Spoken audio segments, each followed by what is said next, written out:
What's the most powerful weapon in America's arsenal? Go on, think about it.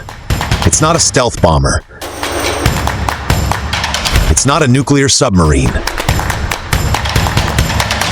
It's a movie ticket, a streaming subscription, a 2-hour story projected onto a glowing screen. Because when it comes to shaping minds, rewriting history, and defining who the good guys are, Hollywood is the sharpest weapon ever built. For over a century, the United States has used cinema as soft power, influence without force. Stories instead of soldiers. Charm instead of chains. And here's the truth most people miss. Every time you cheer for a hero in an American blockbuster, you're often cheering for an idea, one designed, polished, and exported to the rest of the world. These films don't just entertain, they educate, indoctrinate, and inspire loyalty, sometimes all at once. So today, we're pulling back the curtain. We'll uncover how your favorite movies, the ones that made you laugh, cry, and stand up cheering, have been subtly brainwashing the world. And by the end of this video, you'll never watch a Hollywood film quite the same way again. Let's begin. Cold War cinema, the fight for hearts and minds. Our first stop is 1985. The world is divided. The Cold War is raging. And on the big screen, a boxer steps into the ring to fight for more than a title. Rocky IV. It's not just a boxing film, it's the cinematic symbol of American ideology. Rocky Balboa, the underdog, the dreamer, the everyman, trains in the frozen wilderness hauling logs and chopping wood. He represents grit, determination, and the belief that sheer willpower beats any system. His opponent? Ivan Drago, a perfect robotic Soviet fighter engineered by the state. He's not a man, he's a machine. Cold, emotionless, and programmed to win. When Drago kills Apollo Creed in the ring, he mutters the chilling words, He dies. "If he dies, he dies."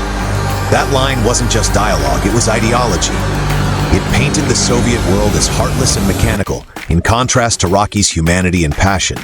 Every punch in that final fight was a metaphor.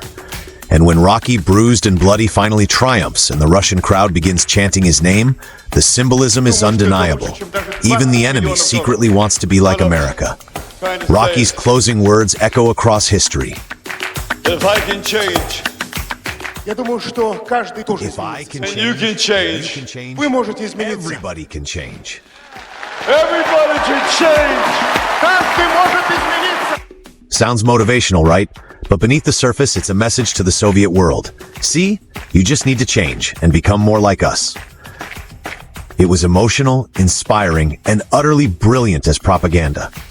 A simple sports story turned into a cinematic victory for American ideology, and millions around the world bought that ticket and that idea.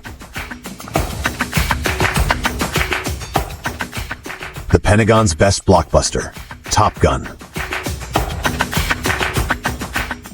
Now let's move from the boxing ring to the skies. Because if Rocky IV sold American values, then Top Gun sold the American military.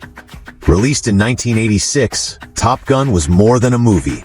It was a recruitment machine. After its release, Navy enlistments reportedly spiked by as much as 500%. And yes, the Navy literally set up recruitment booths inside theaters. Coincidence? Not at all. The U.S. Department of Defense worked directly with the producers. They gave access to aircraft carriers, jets, and bases. But in exchange, they demanded control over the script.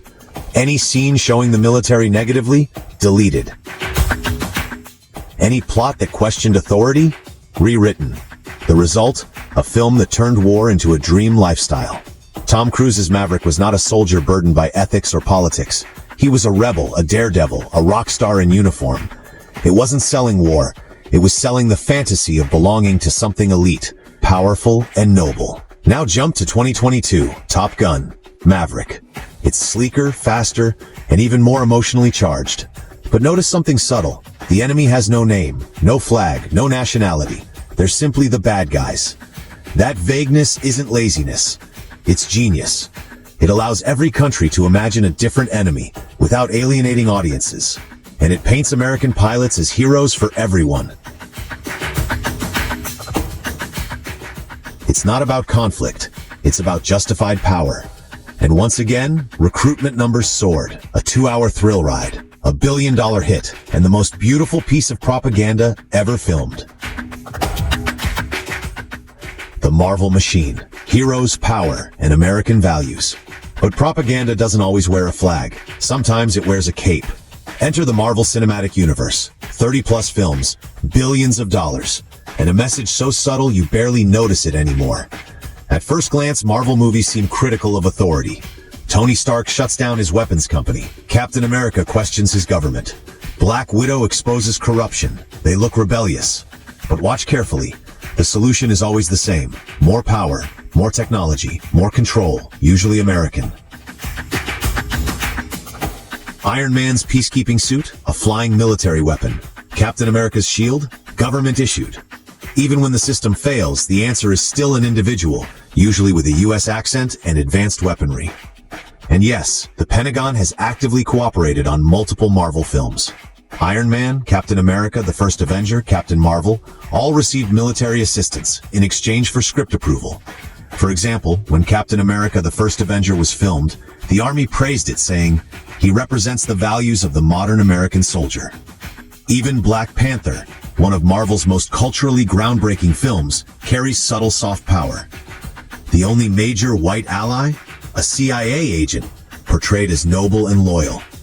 That's a fascinating image, considering the CIA's real-world record in Africa.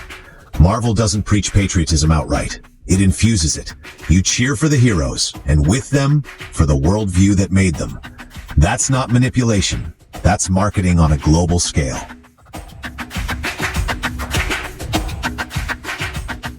Hollywood and the Pentagon, the invisible hands behind the camera. Here's a number that may surprise you. Over 800 Hollywood films have been officially supported or edited by the US military, and more than 1,000 TV shows have received similar cooperation. That includes Transformers, Pearl Harbor, Godzilla, Captain Phillips, Black Hawk Down, and even Iron Man. The deal is simple. If a studio wants access to tanks, jets, or aircraft carriers, they must let the Pentagon review the script. If the story flatters the military, permission granted. If not, access denied. So when Black Hawk Down was rewritten to focus on courage instead of chaos, or when American Sniper glorified war over trauma, it wasn't coincidence. It was editing by design. Circle that for revision. Even children's entertainment plays a part. Films like Transformers or Battle Los Angeles show soldiers as flawless heroes saving humanity against alien threats. Those images stay with kids long before they ever study history. Propaganda doesn't need to shout. It just needs to repeat. Now step back for a moment. Why does this matter so much?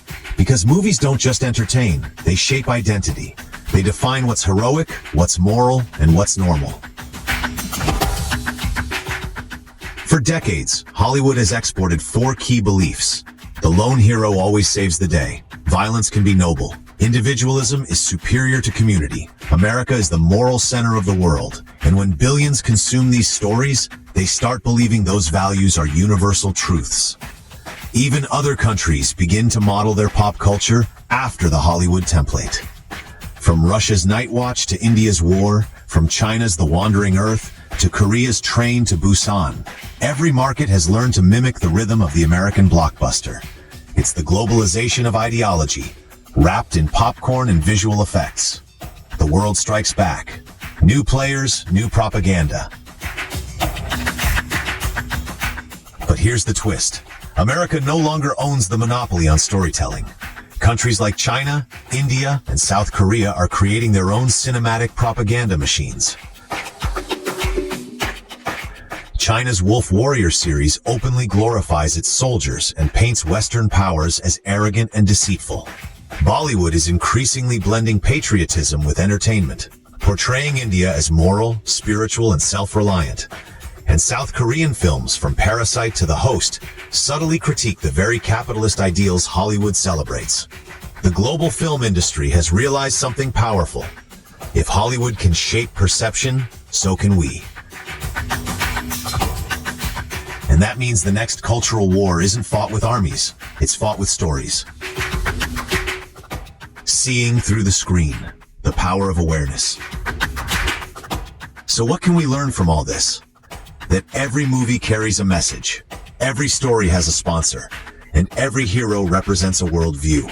When you watch a blockbuster, you're not just seeing fiction, you're seeing a nation's dream of itself. The goal isn't to stop watching, it's to start noticing.